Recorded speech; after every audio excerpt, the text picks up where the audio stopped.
श्री कृष्णा जी कहते हैं कि मनुष्य अपना भाग्य खुद अपनी मेहनत और आत्मविश्वास से लिख सकता है, और अगर हमें अपना भाग्य नहीं लिखना आता है तो परिस्थितियाँ हमारा भाग्य लिख देती हैं। आप ये नहीं कह सकते हैं कि आपको समय नहीं मिलता है, क्योंकि आपको उतना ही समय मिलता है जितना महान पुरुषों और महान बुद्धियों वालों को मिलता है। कृष्णा जी कहते हैं, मुसीबतों से भागना एक नई मुसीबत को निमंत्रण देना होता है। जब आप मुसीबतों से भागते हैं तो आप एक नई मुसीबत को निमंत्रण देते हैं। जीवन में समय समय पर मुसीबतों और कठिनाइयों का सामना करना पड़ता है, एवं जीवन का यही सत्य है। श्री कृष्णा जी कहते हैं, एक शांत समुद्र में एक नाविक कभी भी सफल नाविक नहीं बन पाता है। वो कहते हैं कि आत्मविश्वास मनुष्य का सबसे बड़ा हथियार होता है। विश्वास पत्थर को भी भगवान बना सकता है, और अगर विश्वास ना हो, एक अविश्वास भगवान को भी पत्थर का रूप दे देता है। जीवन में कठिनाइयाँ मनुष्य को बर्बाद करने नहीं आती, एवं ये हमारी समझ और हमारी शक्तियों को बाहर निकालने में हमारी मदद करती हैं। कठिनाइयों को भी ये जान लेने दो कि आप उन कठिनाइयों से भी ज़्यादा ताकतवर हैं। आपके पास कोई डिग्री ना होना वो ज़्यादा कुशल है।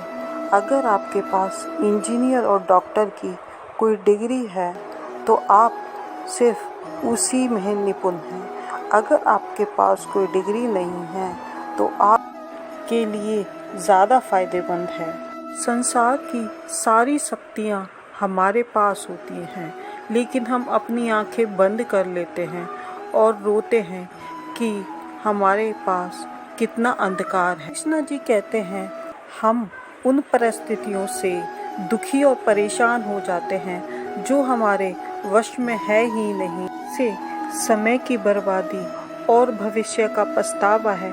श्री कृष्णा जी कहते हैं, जो एक बार अपमान सह ले वो इंसान होता है, और जो 2 बार अपमान सह ले वो महान आत्मा होता है, और जो 3 बार अपमान सहन कर ले वो मूर्ख की गिनती में आता है। हम ये सोचते हैं कि लोग हमारा बेवजह अपमान करते हैं, हम कुछ कहते नहीं हैं, फिर भी वो हमारा अपमान करते हैं। कृष्णा जी समझाते हैं कि कोई हमारा बार बार अपमान करता रहे, हमारी बेइज्जती करता रहे, तो हमें क्या करना चाहिए?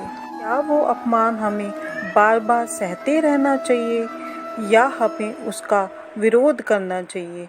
यदि हम वो अपमान बार बार सहन करते रहते हैं तो हम हमेशा अपने आप को अपमानित महसूस करते हैं। इस तरह से लोग आपकी कद्र करना छोड़ देते हैं और कोई भी आपको कुछ भी कह के चला जाता है। अगर आप चाहते हैं कोई आपका अपमान ना करे तो आपको अपने स्वाभिमान की रक्षा स्वयं करनी होगी। सहनशीलता में और मूर्खता में बहुत अंतर है। यदि कोई इंसान आपको अपमान करता रहता है वो तो पाप का भागीदारी है ही, लेकिन जो अपमान सहन करता है वो भी पाप का भागीदारी बन जाता है, क्योंकि अत्याचारी को और अपमानकारी को पहले ही रोक दिया जाए तो उसकी दोबारा हिम्मत बढ़ेगी ही नहीं। अगर हम उसको छूट दे देंगे और कुछ कहेंगे ही नहीं, वो अगली बार हमें और ज़्यादा सताएगा। इसलिए आपका धर्म है कि आप अपने स्वाभिमान की रक्षा स्वयं करें। संसार में सबसे पहली चीज होती है सम्मान। सम्मान किसी को ऐसे ही मुफ्त में नहीं मिल जाता है। इसको अपने चरित्र से, अपने गुण से, अपने स्वभाव से कमाया जाता है।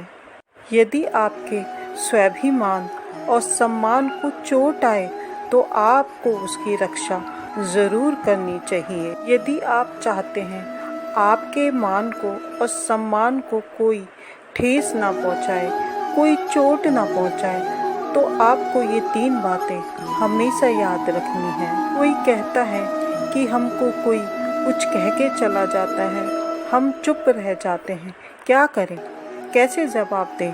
आप इस आदत को बदलिए, क्योंकि जो लोग सहन करते हैं और सहन करते चले जाते हैं, तो में परिणाम ये होता है कि वो अंत में एक तरफ बम की तरह फूट जाते हैं, और इससे परिणाम ये होता है कि उनके बहुत से सारे रिश्ते टूट जाते हैं। मनुष्य कहता है कि हम जवाब देते हैं तो हम बुरे बन जाते हैं, और अगर हम जवाब देते हैं तो हमारे झगड़े हो जाते हैं। इसका मतलब ये हुआ कि आपको बातें करना नहीं आता और आपको बातों का जवाब देना नहीं आता। किसी से बात करने का मतलब ये नहीं, किसी को जवाब देने का मतलब ये नहीं कि आप उनसे झगड़ा करेंगे। श्री कृष्णा जी कहते हैं, किसी को जवाब और उत्तर देने का मतलब ये नहीं कि हमें उनसे क्रोध करना है या झगड़ा करना है। इसका मतलब ये है कि हमें उसको निम्रता से अपनी बात कहनी है।